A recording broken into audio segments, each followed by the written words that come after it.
Les amis, la famille, bonsoir. On se retrouve pour une jeune vidéo folle, frérot. Vidéo tant attendue, étant donné que c'est les réglages du sondeur. On en avait parlé il y a un mois, du coup ça fait maintenant un mois que j'ai le sondeur. On peut voir un très bel écho là qui descend vers le fond gentiment. La dernière fois je vous avais fait un petit unboxing du sondeur. Aujourd'hui je vais vous montrer un petit peu le sondeur sur l'eau, les paramétrages, etc. etc. Donc on est actuellement en scène sur un petit spot bien sympathique. Et vous allez voir, en plus de ça, on a la chance aujourd'hui parce qu'il y a un regroupement de brèmes et on voit beaucoup de poissons et sur tous les modes. Donc voilà, ça c'est le Lawrence Reveal 7 avec la sonde triple shot qui traîne quelque part dans l'eau ici. Paramétrages qui sont assez simples. Je vais vous montrer un petit peu tout ce qu'il y a dessus. On a la carto, le sondeur, le side scan et le down scan. On peut faire très facilement notre petite personnalisation. Donc ici carto 2D, 2D, down scan et side, etc. etc. On peut faire vraiment comme on veut. On peut passer un petit peu tout ce qu'on veut où on veut. Donc ça c'est vraiment sympa. Vous voyez la carte, si je veux qu'elle soit au milieu, hop, je la fous au milieu, il n'y a vraiment aucun souci. Si ça vous plaît pas, vous allez voir, vous avez plusieurs calques, de grands, de petits, en carré, voilà, il n'y a pas de... C'est vraiment sympa. Moi j'annule, j'en ai pas besoin. Je vais retourner tout de suite sur le side. Voilà, donc ça c'est ce que j'utilise principalement. Le 2D, le down scan avec le fish reveal, on en avait parlé dans la vidéo d'avant. Et le side scan. Vous allez voir le side scan, tout ce qu'on voit ici là, ça va être des petits poissons. Des petits poissons qui se baladent. Je vais chercher le banc de brème là pour essayer de vous montrer un petit peu ce que ça donne vraiment sur ça. Alors voyez-vous, ça commence peut-être à arriver. Voilà, elles arrivent. Donc on voit que ça commence à arriver sur le A2D. On voit qu'il y a quelques échos. Le fish reveal nous donne bien des poissons. Et là on voit sur le side quelques petites boules assez intéressantes. Et des poissons qui continuent ici sur le côté. Donc par exemple vous voyez à 10 mètres. Vous voyez qu'il y a des poissons encore à 10 mètres. Et voilà, là on arrive sur le banc de brème. Donc on peut voir des brèmes carrément à gauche et à droite du flotte tube. On voit que ça continue encore, on voit les ombres, etc. Alors je sais pas si vous allez vraiment voir, mais on voit vraiment qu'il y a des poissons là sur 10 mètres à gauche et pareil 10 mètres à droite. Ça c'est un joli banc de brème, c'est vraiment sympa à regarder. Et c'est vraiment facile à paramétrer. Pour ce qui est du paramétrage, je vais vous montrer par exemple le 2D. Hop. Donc 2D, moi j'ai mis en auto la profondeur, l'échelle de profondeur. Ça fonctionne très bien sur sondeur, comme d'ailleurs tous les paramétrages en automatique. Hein. Vous allez voir, échelle auto. Ouais, il y a 2, 3, 8, 10, 15, ça va pas mal de mètres, jusqu'à 300 mètres. Donc il faudra ne pas avoir la sonde triple shot pour ça. Les sondes plus petites seront meilleures pour les grosses profondeurs. On peut faire personnaliser, échelle auto, voilà, on peut vraiment choisir comme on veut. Fréquence, je suis en 200 kHz, étant donné que il n'y a pas spécialement besoin d'être en 83. Voilà, on n'est pas dans des gros fonds, il y a 3 mètres de fond. 200 kHz c'est très bien. Après on a tout ce qui va être chirp, au chirp, etc. Après c'est à vous de tester vos préférences. Je sais que le chirp, moi c'est ce que j'utilisais sur mon ancien éco-sondeur. Ça fonctionnait très bien. À voir aussi avec celui-ci, j'ai pu tester un petit peu, ça fonctionne bien. Il n'y a pas de grande différence avec le 200 kHz d'après ce que j'ai vu. Maintenant c'est quelque chose qui fonctionne quand même relativement bien. Sensibilité, je suis en automatique. Alors ce qui est bien pour cet éco-sondeur, c'est qu'on va pouvoir laisser l'éco-sondeur en automatique, étant donné que tout le monde n'aime pas forcément paramétrer son sondeur pendant toute la session. Là c'est vraiment facile. Vous mettez en automatique, ça se règle vraiment bien. Là j'ai des interférences parce que j'ai le poteau Maxime qui est juste là, qui est en train de faire des interférences avec son jeune sondeur fou, frérot. Là il y a un banc de brème là. Je vais montrer vite fait le side et le down. Paf. Vous voyez, donc les petits traits là, c'est normal, hein, c'est parce qu'on a deux échosondeurs et qu'il y a des interférences vu qu'on est sur la même fréquence. Le downscan, on voit vraiment les petites boules, on voit vraiment que voilà, il y a un petit peu de rouge, etc. Et vous voyez sur le side, c'est vraiment un truc de malade, hein. Donc ça, c'était vraiment avant que j'arrive dans le side. Hop, là, ça charge tranquillement. Vous voyez que les niveaux poissons, là je suis réglé en 16 mètres à gauche, 16 mètres à droite. Il y a du poisson jusqu'à 16 mètres à gauche et jusqu'à 16 mètres à droite. C'est vraiment un truc de fou. D'ailleurs, ils sont même plus à droite. On peut aller faire un tour, on va sur la droite. Hop. C'est vraiment un truc de malade. Side, on peut gérer comme on veut l'échelle, voilà. Je sais qu'on dit qu'on triple ou qu'on quadruple par rapport à la profondeur de fond. Donc ouais, moi j'ai 5 mètres de fond, doublé à 10 mètres, j'ai triplé jusqu'à 16 mètres. Donc on peut facilement, en appuyant sur plus ou moins, ajouter quelques petits mètres en plus, il n'y a pas de souci là-dessus. Fréquence 800 kHz, étant donné que pareil, encore une fois, on pêche dans des fonds qui sont pas très profonds. Du coup 800 kHz, on va pouvoir vraiment chercher à avoir une meilleure résolution d'image. Contraste auto, clairement, j'ai tenté de mettre en +1 en contraste auto, j'ai tenté de mettre en manuel, etc. L'auto fonctionne vraiment très bien, il n'y a vraiment aucun souci à se faire là-dessus.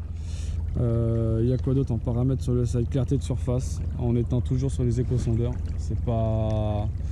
ça nous gâche un petit peu les informations si les poissons sont proches du bateau par exemple, et qu'on retourne sur un petit banc de brème là. Mode de restauration par défaut, voilà, si on ne sait pas trop quoi faire. Plus d'options, on peut inverser le gauche et droite. Alors ça c'est bien, par exemple quand on est en bateau ou en flotte tube, ça dépend en fait du sens de la dérive, etc. Moi ça me permet vraiment d'avoir le droite à droite et le gauche à gauche. Ligne d'échelle, voilà, 5 mètres, 10 mètres, 15 mètres, etc. etc. Ça c'est pas vraiment utile entre guillemets, sauf si vous voulez vraiment être précis et voir vraiment la ligne des 10 mètres, on s'en fiche un petit peu, hein. Palette de couleurs, il y en a 10, il y a le bleu, il y a plein de couleurs. Après faut voir un petit peu vos préférences, voir comment vous personnellement vous voyez mieux sur l'échosondeur, etc. Moi j'aime bien le 10 là, couleur un peu sépia, là on voit vraiment bien les ombres. Et puis après on a vu gauche-droite, si je veux uniquement gauche je peux mettre uniquement gauche, si je veux uniquement droit je peux mettre uniquement droit, il n'y a aucun souci. Gauche-droite, hop. Je vais aller sur le downscan. Donc là on peut voir qu'il y a pas mal de poissons. Donc pareil, échelle auto, fréquence 800 kHz encore une fois pour avoir de meilleures indications. Contraste +1, moi je l'ai mis en +1, mais franchement l'auto fonctionne vraiment très bien. Je mets +1 parce que voilà, je pêche un petit peu ça, un petit peu la perche, un petit peu le tout venant, donc j'augmente un petit peu la sensibilité pour avoir plus de détails même sur des poissons un peu plus petits quoi. Après s'il y a trop d'interférences, etc., je baisserai la sensibilité pour ne pas avoir trop de détails et ne rien voir à l'échosondeur. Pareil, ligne d'échelle, le fish reveal, franchement qu'on peut laisser activer, vous allez voir. Hop. Là, le downscan, vous voyez, on est en 800 kHz, sans le fish reveal, on voit rien. Si on passe sur une branche, on verra une branche. Alors je vais essayer de passer sur une branche, on va voir ce que ça donne. Hop, on allume le moteur. Oh, le canard m'a fait peur. Oh, le canard m'a fait peur. Hop. J'espère que je peux prendre une branche dans l'hélice comme un con. Vous voyez là, on voit qu'il y a des branches, des structures un petit peu partout. Hop. Et là j'allais taper une branche avec l'hélice du moteur, du coup on va éviter. Mais vous voyez un petit peu qu'on voit bien. Tac, je vais repartir un peu plus loin. Hop là. Et je vais réactiver les fish reveal. Tranquillement. Palette de couleurs, encore une fois il y en a plein. Le sépia est sympa. Le bleu fonctionne pas trop mal sur ce mode. Après ça va dépendre aussi de vos options fish reveal. Parce que vous pouvez mettre la palette de couleurs de la 2D sur l'option fish reveal. Alors ça c'est vos préférences encore une fois, hein. Vous voyez, les palettes de couleurs, je crois qu'il y en a 13 de tête, voilà, il y en a 14 même. Donc si on change, voilà, moi je suis à palette de couleurs numéro 13 en 2D. Donc plus l'écho va être gros, va être sous la sonde, plus l'écho va être vert. Hein. Donc ça passe de bleu, orange, rouge, enfin bleu, rouge, orange et vert. Donc ça c'est ma palette de couleurs, la 13 qui fonctionne très très bien, je vous montre juste après. Quasi surface en éteint et après on peut choisir ligne de couleur et sensibilité du fiche reveal. Ça c'est intéressant, voilà, là je pense qu'on est dans le band brem. Je vais retourner par exemple sur ma 2D, mon down scan et mon side scan. Et vous voyez, on est vraiment dans le band brem. Hein. Je vous montre vite fait du coup la 2D et après on aura fini pour les paramétrages de l'éco-sondeur.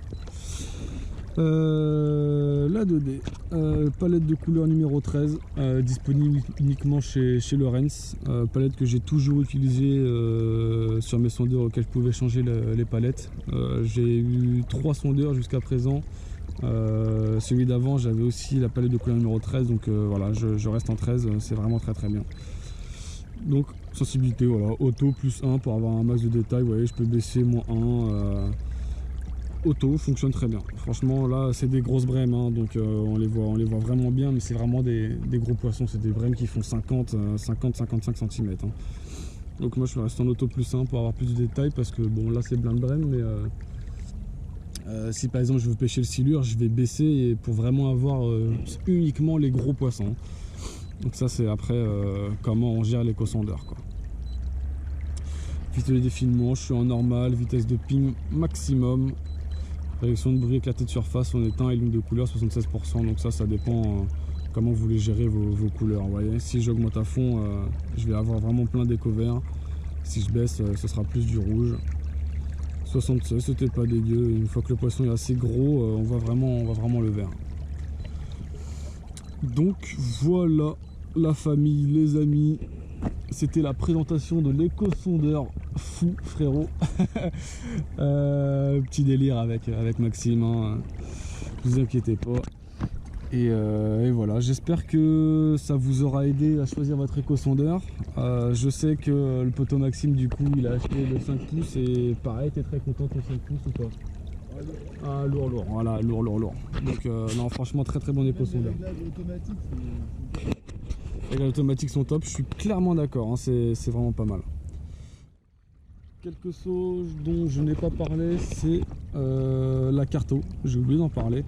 Donc on dispose sur sondeur du Genesis Live. Pour l'activer, c'est très simple parce qu'il n'est pas activé de base sur le sondeur. Donc vous allez sur votre carte, vous faites le bouton, je vais retourner sur la carte, faites le bouton paramètres, donc c'est ce bouton là, juste là, plus d'options. Et là vous avez Genesis Live. Il vous suffit, de base il est en éteint, il vous suffit de mettre Genesis Live. Vous pouvez mettre structure là, on va regarder ce que ça fait structure. Hop, structure. Comme j'ai tourné en rond, forcément ça marche pas très bien. En gros, ça nous fait une petite carte de structure. Alors ça s'efface au fur et à mesure, on doit avoir peut-être 100 mètres et puis après ça s'efface parce que c'est un petit peu trop lourd pour le sondeur.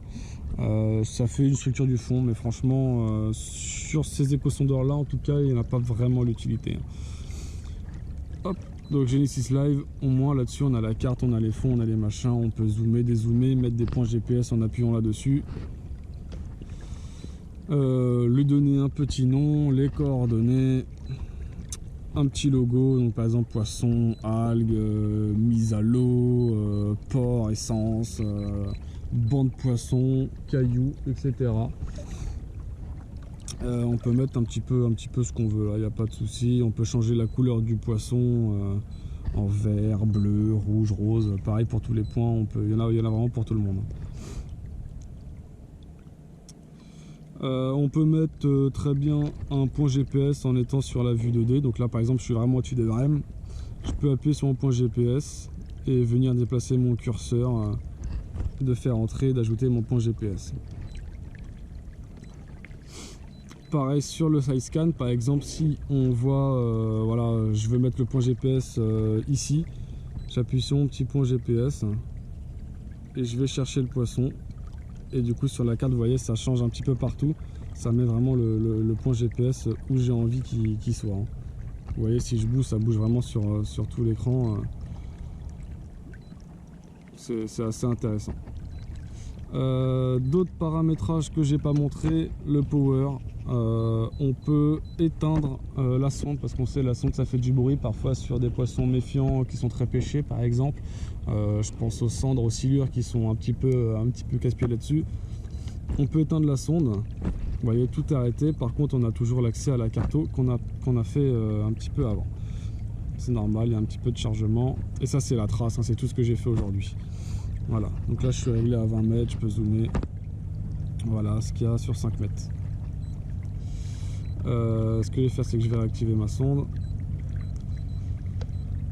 Hop, on peut enregistrer l'écran pendant le temps un petit peu qu'on veut. Ce qui est très intéressant, c'est qu'en plus d'enregistrer l'écran, on peut rajouter les points GPS une fois à la maison par exemple. Donc si par exemple moi j'enregistre l'écran ici, j'arrive chez moi, je vais regarder l'enregistrement. Alors je peux regarder l'enregistrement qui s'enregistre sur l'éco-sondeur.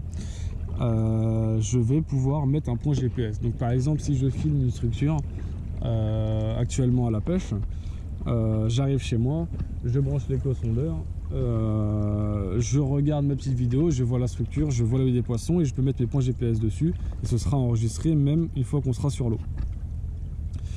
Dans tout ce qui est édité l'overlay, ça va être pour ajouter les kilomètres par heure, la profondeur, température d'eau, la date, l'heure, un petit peu tout ce qu'on veut, ça y a pas de souci. Il y a un mode nuit, j'irai luminosité, etc. On peut faire des captures d'écran en appuyant sur le bouton page et power en même temps. Donc par exemple, je vais aller ici, je vais appuyer sur les deux boutons en même temps et vous voyez, capture d'écran, screenshot avec la date d'aujourd'hui. Pour aller chercher ça, on va dans stockage, mes fichiers, capture d'écran, et là je vais chercher ma capture d'écran. On peut les mettre en fond d'écran si on a envie, définir comme papier peint, et là on va faire vue, voilà. Et là je vais pouvoir ajouter aussi, je peux l'exporter sur le PC pour le coup. Je vais vous montrer la capture de BAM tout à l'heure, il n'y a pas de souci. Voilà. Donc voilà, j'ai fini pour la vidéo. Et puis on se retrouve très bientôt avec des vidéos, avec des poissons peut-être, si j'ai pas la flemme de faire du montage. Hein. Allez, à plus tard. Hop, je vous reprends, je vous ajoute ici quelques petites images. Vous allez pouvoir voir des voitures immergées, des branches, des bancs de poissons avec des poissons un peu plus gros aussi à quelques endroits. Il y a aussi deux barges qui sont immergées dans un lac à côté de chez moi. Pour ceux qui connaissent le lac, qui savent qu'elles sont là. Voici petite image réalisée avec le side scan. Tout ça avec le réglage automatique. Allez, à la prochaine.